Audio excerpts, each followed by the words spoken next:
Asnawi Mangkualam dan kawan-kawan juga diprediksi nggak bisa melangkah jauh di kompetisi kali ini. Ucapan tersebut dilontarkan oleh pengamat sepak bola Amerika Serikat. Ini pengamat sepak bola Amerika Serikat Edward Reynoso dan juga Soltero ini, yang mereka sudah terang-terangan mengatakan bahwa Indonesia antara tim yang terburuk di Piala Asia ini bersama dengan tim Hong Kong. Walhal dalam perlawanan pertandingan sebenar itu mereka belum melihat kekuatan sebenarnya Indonesia. Saya tidak tahu guys, mereka ini mengatakan atas dasar melihat kepada data di atas kertas bahwa pemain-pemain Indonesia ini semua rata-ratanya berumur 24-25 tahun. Mungkin mereka melihat daripada sudut itu, tapi di sisi yang lain Indonesia punya beberapa pemain yang berpengalaman yang bermain di Eropa dan juga di Korea, di Jepang.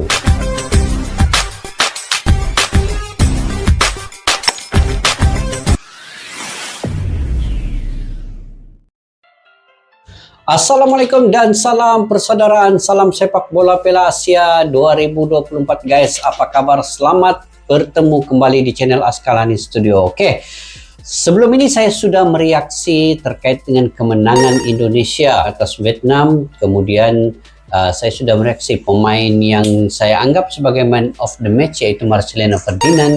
Saya juga sudah mereaksi terkait dengan ketenangan Sandy Walsh di lini pertahanan, yang juga boleh dikatakan seorang pemain yang baik ketika menentang Vietnam itu. Dan hari ini saya ingin mereaksi satu lagi video yang mana berjudul menggila setelah diolok lawan yang sombong. Jadi kronologi lengkap Indonesia Vietnam di Piala Asia ini. Oke guys, sebelum itu, hari ini Malaysia akan menentang Bahrain. Saya mendoakan semoga Malaysia juga akan mencapai kemenangan seperti mana Indonesia. Dan pada saat ketika ini Korea Selatan bertemu dengan Jordan, dan Jordan mendahului Korea Selatan 2-1 di separuh masa babak yang pertama. Nanti separuh babak yang kedua, sehingga video ini saya rekodkan masih belum bermula lagi di babak yang kedua. Oke, bagaimana kronologi Indonesia dengan Vietnam di Piala Asia ini? Vietnam sudah pun tersingkir, dihantar pulang oleh Indonesia, dan kini peluang untuk Indonesia dengan Jepang pula bagaimana? Itu mungkin kalau mengikut segi peratusannya itu memang agak sukar, tetapi seperti yang saya katakan, bola itu bundar, bola itu bulat. Apa sahaja boleh berlaku dalam sepak bola ini. Sehingga menit pertama sampailah menit ke-90 sebelum tamat perlawanan itu apa sahaja boleh berlaku guys. Oke, yuk kita semak dulu video ini guys. Oke, daripada channel Cetak Gol IDN, kepada yang baru ketemu, kalian boleh mendukung dengan menekan butang subscribe dan butang loncengnya sekali. Oke guys, tanpa berbasa-basi, yuk kita semak dulu video ini.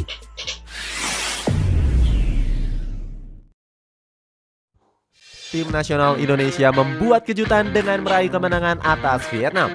Anak asuh dari Sintayong ini berhasil mencuri poin perdana di babak penyisihan grup D. Poin yang sangat penting. Gol tunggal Asnawi Mangkualam. 3 poin yang sangat penting guys. Membuat kans Indonesia lolos ke babak 16 besar semakin terbuka lebar. Skuad Garuda berpotensi bakal menjadi runner-up grup ataupun tim peringkat ketiga terbaik. Cetak Gol coba merangkum kronologi lengkap kemenangan timnas Indonesia atas Vietnam sebagai berikut. Oke guys, yuk kita lihat bagaimana kronologinya itu. Dianggap sebagai tim terburuk di Piala Asia. Sebagai tim terburuk di Piala Asia itu pada mulanya ya. Timnas Indonesia menjalani partai pembuka Piala Asia dengan hasil yang buruk. Skuad asuhan Sintayong berhasil dikalahkan oleh tim nasional Irak dengan keunggulan telak 1-3. Kekalahan ini dinilai wajar karena Irak menjadi salah satu lawan terkuat di Piala Asia. Asnawi Mangkualam dan kawan-kawan juga diprediksi nggak bisa melangkah jauh di kompetisi kali ini. Ucapan tersebut dilontarkan oleh pengamat sepak bola Amerika Serikat. Ini pengamat sepak bola Amerika Serikat Edward Reynoso dan juga Soltero ini, yang mereka sudah terang-terangan mengatakan bahwa Indonesia antara tim yang terburuk di Piala Asia ini bersama dengan tim Hong Kong. Walhal dalam perlawanan pertandingan sebenar itu mereka belum melihat kekuatan sebenarnya Indonesia. Saya tidak tahu guys, mereka ini mengatakan atas dasar melihat kepada data di atas kertas bahwa pemain-pemain Indonesia ini semua rata-ratanya berumur 24-25 tahun. Mungkin mereka melihat daripada sudut itu, tapi di sisi yang lain Indonesia punya beberapa pemain yang berpengalaman yang bermain di Eropa dan juga di Korea, di Jepang. Itu yang mereka tidak mengetahuinya. Oke, kita lanjut guys. Yakni Edward Reynoso dan Soltero. Keduanya meremehkan Indonesia lewat channel YouTube The Give and Go. Saat itu mereka mengunggah video pengamatan terkait Piala Asia 2023. Keduanya berkomentar jika Indonesia dan Hong Kong merupakan kontestan terburuk di Piala Asia. Is the worst team in this tournament in this group? Ucapan ini dikatakan berkaca dari ranking FIFA yang dimiliki oleh dari ranking FIFA. Selain itu, Edward juga menyoroti usia dari para punggawa Garuda yang masih terbilang muda. Timnas Indonesia sendiri punya rata-rata skuad berusia 23,8 tahun, menjadi tim dengan komposisi termuda di Piala Asia. Paling Sang YouTuber juga mengejek pemain Indonesia saat ini masih dianggap bocah dan cocok untuk bermain TikTok. These are kids out there, TikTokers playing for this team. Komentar ini sampai begitu mendapatkan sekali respon ya. dari pengamat lokal yakni Justinus Laksana. Coach Justin mengaku sakit hati dan sangat terganggu dengan ucapan para pundit asal Amerika tersebut. Tim gue dan tim gue harga dirinya diinjek-injek. Kutukan selalu kalah lawan Vietnam. Ini kutukan selalu kalah lawan Vietnam. Oke. Prediksi para pengamat Amerika Serikat sebenarnya sedikit dibenarkan oleh fakta buruk timnas Indonesia. Skuad Garuda punya catatan buruk saat bertemu dengan lawan di penyisihan grup D. Salah satunya adalah saat menghadapi tim nasional Vietnam. Sejak ditunjuknya Sintayong di tahun 2019, skuad Merah Putih selalu kesulitan untuk mengatasi Vietnam. Mereka bahkan gak pernah menang atas The Golden Star selama hampir 8 tahun. Terakhir kali kemenangan Indonesia atas Vietnam terjadi di Piala AFF 2016 yang lalu. Cuman itu timnas Indonesia juga selalu gagal menjebol gawang Vietnam dalam 4 pertandingan terakhir. Salah satu bek Vietnam bahkan sempat menganggap remeh tim nasional Indonesia. Vo Minh Trong menilai skuad Garuda nggak punya keunggulan dari sisi permainan. Vo Minh Trong. Dia mengatakan keunggulan Indonesia hanyalah semangat juang dan selalu bergantung pada pemain naturalisasi. Minh Trong yakin kalau skuad The Golden Star bisa mengalahkan tim nasional Indonesia dengan mudah. Media asal Tiongkok yakni 163.com juga membenarkan ucapan tersebut. Media itu menuliskan jika Indonesia nggak selevel dengan tim nasional Vietnam. Sampai begitu sekali ya Vietnam. Oke, kemenangan yang sulit dipercaya. Benar saja kutukan Vietnam terus menghantui pasukan Sintayong hingga ke Piala Asia. Skuad Garuda harus mengakui permainan menyerang dari skuad The Golden Star. Di babak kedua, tim nasional Indonesia bahkan selalu mendapatkan gempuran dari para penyerang Vietnam. Skuad asuhan Willy Petrosier mampu menguasai permainan dengan mencapai 58%. Tidak jauh dari timnas Indonesia yang hanya menguasai bola sebesar 42% saja.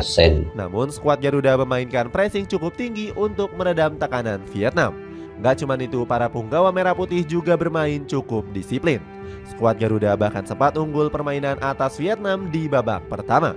Justin Hapner dan kawan-kawan akhirnya mampu mencetak gol terlebih dahulu lewat penalti dari Asnawi Mangkualam. Sepakan terukurnya mampu mengecoh gawang yang dikawal oleh Philip Nguyen. Asnawi menceritakan perasaannya saat menjadi eksekutor penalti. Dia mengaku pasrah dengan keputusan Sintayong yang menginstruksikannya untuk melakukan tendangan penalti. Namun Asnawi bersyukur bisa menuntaskan tugasnya dengan sangat baik. Langkah permainan Indonesia di babak kedua tentunya nggak sejalan dengan keinginan Sintayong.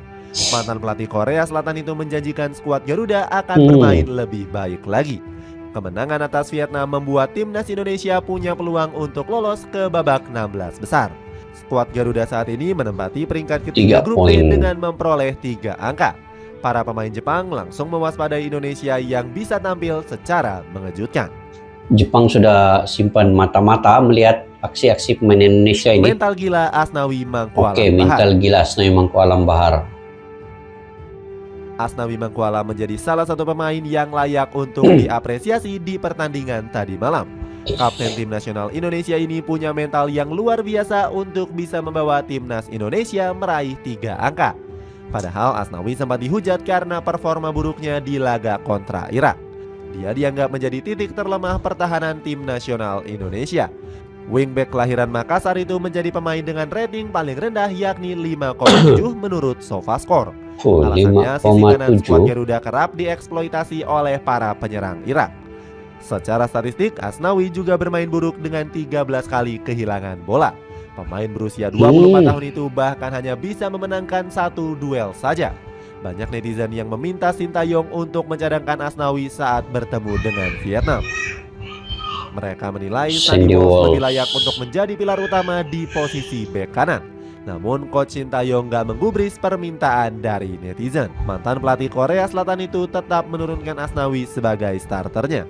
Kepercayaan Sintayong dibayar lunas dengan penampilan impresif sang pemain. Asnawi bermain sangat solid dan gak mampu dilewati oleh pemain Vietnam. Di menit ke-42 dirinya akhirnya membungkam remehan netizen setelah mampu tenang mengeksekusi penalti.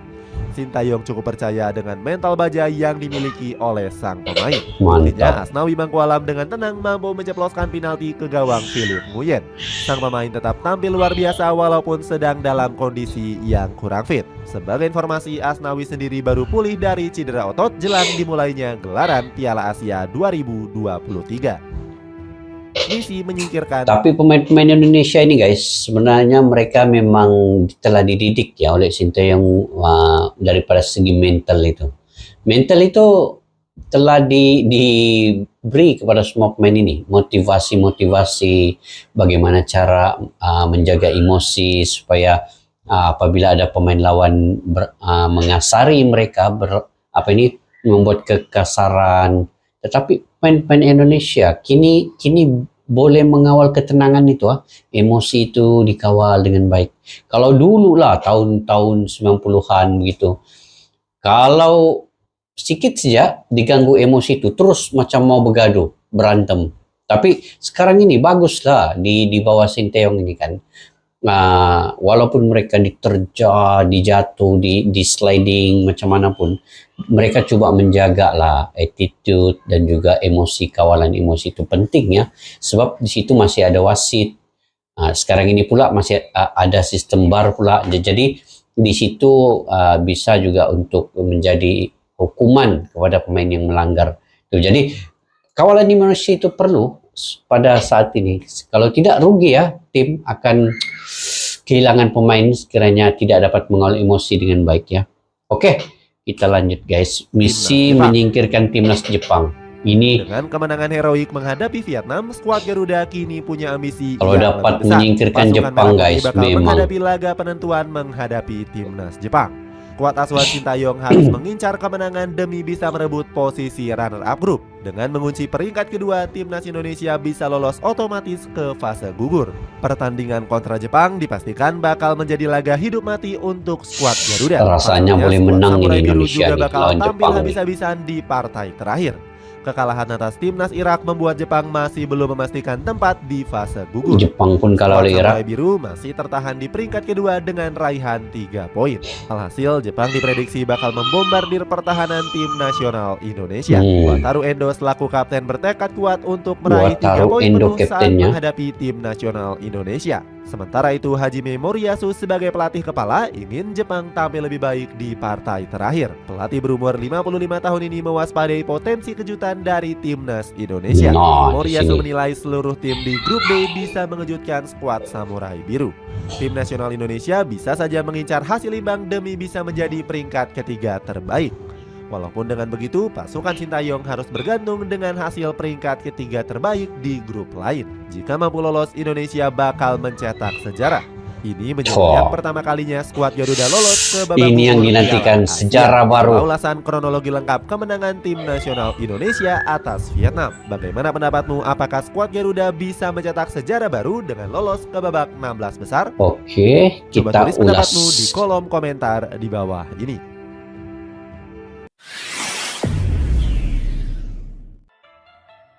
Oke guys, bagaimana pendapat kalian terkait dengan perlawanan antara Indonesia menentang Jepang? Oke, saya ingin memberi sedikit analisa dan ulasan terkait dengan video ini tadi ya, yang mana secara atas data, atas kertasnya memang Indonesia sukar untuk mengalahkan Jepang.